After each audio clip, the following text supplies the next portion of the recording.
Let's talk about something that would absolutely break the internet if it happened. Joey Bosa in a 49ers uniform lining up opposite his brother Nick Bosa. Just picture that for a second. Third and long at Levi's Stadium. Both Bosa brothers coming off the edge, offensive tackles panicking, quarterback stepping up into pressure. It sounds almost unfair, right? But once you get past the cool storyline and the family reunion headlines, the real question is this: should the 49ers actually do it? No, this team needs pass rush help. That part isn't even debatable. Yes, Nick Bosa is still one of the best defensive players in football, but we've seen what happens when he doesn't get consistent help off the edge or from the interior.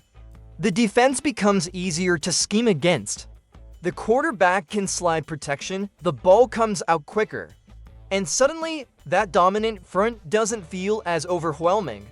If the 49ers are serious about staying in that championship window, they have to keep investing in the defensive line. Now here's where Joey Bosa becomes really interesting. He's not the Joey Bosa from 5 or 6 years ago. He's older, he's had injuries. And let's be honest, this front office has clearly been trying to get younger and more durable across the roster. That matters, but what also matters is production. And in a rotational role recently, he's still been productive. His pass rush grade was elite. He generated pressure consistently. He showed that when he's not asked to carry the entire defensive line on his back, he can still win at a high level.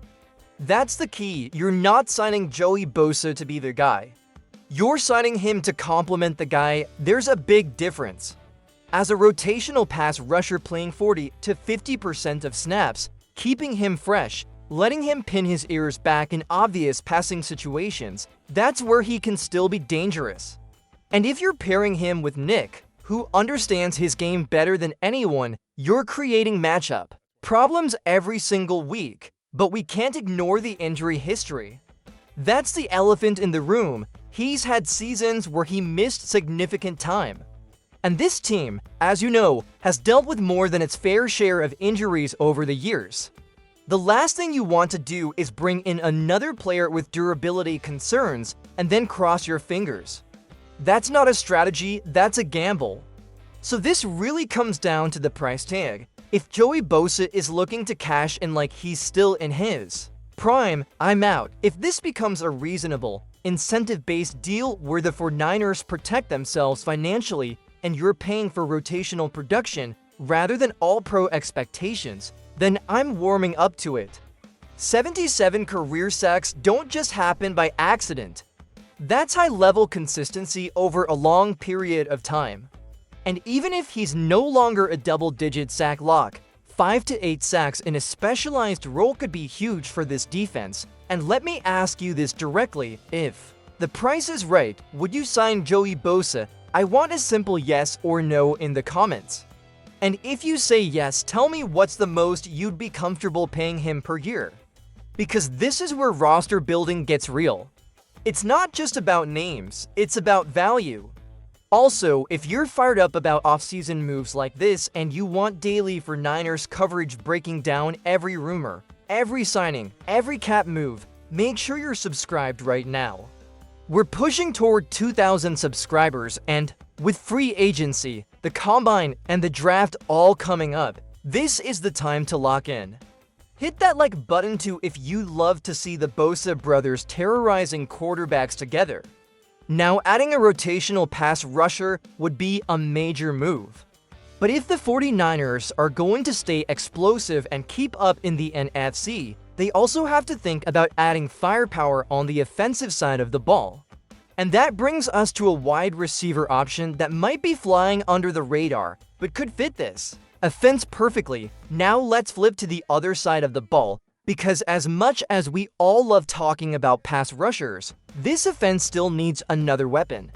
And if the 49ers can't land Alec Pierce in free agency, there's another name that makes a lot of sense: Romeo Dew. I don't think Romeo Dew is a true number 1 receiver. Let's just be clear about that.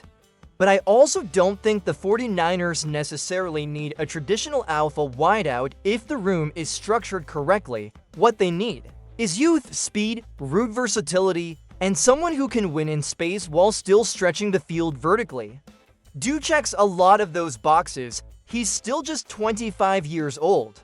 He's 6 feet 2 with legit speed, and most importantly, he's played in a system that values timing, spacing, and precision. That matters when you're projecting a receiver into Kyle Shanahan's offense. Shanahan isn't just looking for straight-line speed. He's looking for guys who understand leverage, who can adjust on the fly, and who can create separation within the structure of a play design. Du has shown flashes of that throughout his career. If you look at his production, it's steady. Not explosive, not eye-popping, but steady. He's hovered around that 600 to 700 yard range. He's had multiple seasons with solid touchdown production. And remember, he's been in an offense that spreads the ball around. He hasn't been force-fed targets. He's been competing with other talented receivers and tight ends in a run-heavy scheme, so the numbers don't jump off the screen, but the context matters. Now imagine him in San Francisco. You've got Brock Purdy, who thrives on timing and anticipation. You've got Shanahan scheming crossers, deep overs, corner routes, and play-action shots. Du wouldn't need 140 targets to make an impact. He'd need efficient, high-leverage opportunities. And I actually think his best football could be ahead of him in the right system. Pair him with Ricky Pearsall, who you're hoping takes that next step and stays healthy, and suddenly you've got complementary skill sets. Pearsall can work underneath and in motion. Du can stretch vertically and win on intermediate routes. Add in a potential rookie from the draft, and now you're building a younger, faster receiver room that aligns with the long-term direction of the roster. And I know some people will throw out bigger names. Mike Evans always comes up. He's a future Hall of Famer. He's been incredibly consistent, but he's entering the later stages of his career. The 49ers have made it clear they want to get younger and more explosive. Du fits that timeline better. Alec Pierce fits that timeline. The focus has to be sustainability, not just star power. Let me ask you this. If the 49ers can't land Alec Pierce, would you rather sign Romeo Du, or would you pivot in a completely different direction? Drop your answer in the comments, and if you've got a different wide receiver in mind, I want to hear that name. 2. This is the part of the offseason where front offices separate good from great, and smart value signings can change everything. Also, if you're enjoying these deep dives into realistic free agency targets, hit that like button. It helps the channel grow, and we're on the road to 2,000 subscribers. If you want daily breakdowns like this all off-season long, make sure you're subscribed and have notifications turned on. Because the moment a rumor drops, we're talking about it now while free. Agency is going to shape the roster. There's another storyline that could shape the entire start of the season. And it involves a 16-hour flight, a global stage, and a divisional matchup that might be happening a lot earlier than you think. Now let's talk about something that could completely change how this season starts. The 49ers and the Rams in Melbourne, not midseason, not randomly in October, but potentially in Week 1. When you really think about it, Week 1 makes the most sense. You're talking about a 16-hour flight to Australia. That's not a quick hop across the country.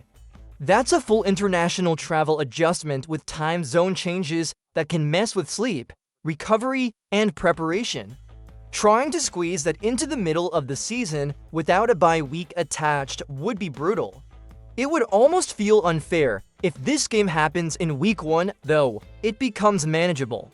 Both teams would have the entire offseason to prepare for the travel. There's no previous game fatigue. You can structure your training camp schedule around it.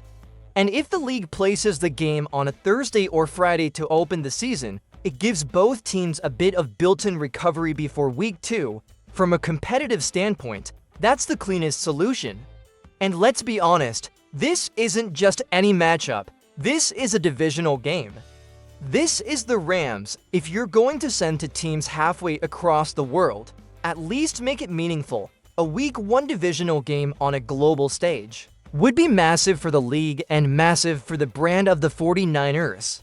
You already know that stadium is going to be packed with red and gold. This franchise travels, it always has, but here's the question I have for you. Would you actually wake up at some crazy hour to watch the 49ers play in Australia? Be honest, if kickoff is at 3 a.m. your time, are you setting that alarm? Drop a yes or no in the comments because I guarantee some of you would do it without hesitation. There's also the bigger picture. Do you even like international games? Some fans love the global expansion. Others feel like the league is taking games away from home stadiums and local fans. I see both sides. It's exciting to see the 49ers brand expand worldwide. But at the same time, travel mileage adds up. And this team already travels more than most because of its West Coast location.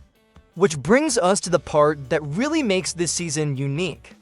Because Australia might not be the only international stop on the schedule, there's another game on the horizon that could turn into one of the loudest so-called home games the 49ers have ever played outside of Levi's Stadium.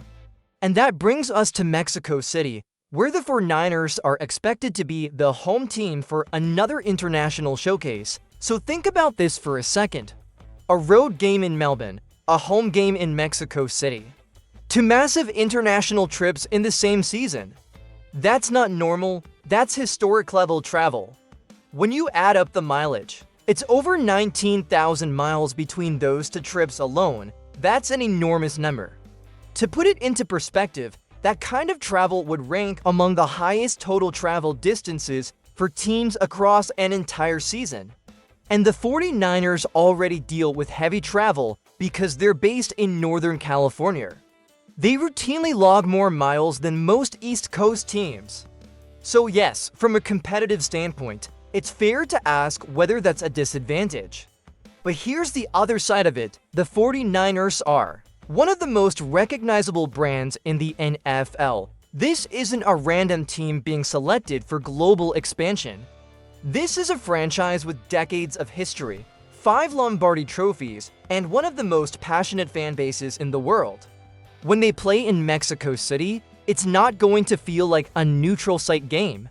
It's going to feel like a red and gold takeover. If you've ever seen the 49ers play in Mexico before, you already know. That stadium is loud, the energy is different, the fan base in Mexico has deep ties to the franchise, there's cultural history there. There's generational support there. So while some fans in the Bay Area might be frustrated about losing a home date at Levi's Stadium, the reality is the team can still have 8 true home games because of the 17-game schedule. You're not necessarily sacrificing as much as it might seem on the surface, and let's not ignore the business side. The NFL is expanding globally because the demand is there, the league is booming. Revenue is exploding, the salary cap continues to climb. And if being a global brand helps the 49ers remain financially strong and competitive long-term, there's value in that. The spotlight in Australia and Mexico City reinforces that this franchise isn't just relevant nationally. It's relevant worldwide, so here's my question for you. Would you rather keep every single home game at Levi's Stadium, or are you okay sacrificing one for a global showcase that strengthens the 49ers' international presence? Let me know in the comments. And if you're watching from Mexico, Australia, or anywhere outside the United States, drop your location. I'd love to see how far this fanbase really stretches. If you've enjoyed breaking down these rumors, from Joey Bosa potentially teaming up with his brother, to Romeo Dew as a sneaky free agency target, to the massive international schedule twists, make sure you're subscribed right now. We're pushing toward 2,000 subscribers, and this off-season is only going to get crazier. Every signing, every rumor, every draft move, we're covering it. Hit that like button, join the movement, and let's keep building this community of die-hard 49ers fans.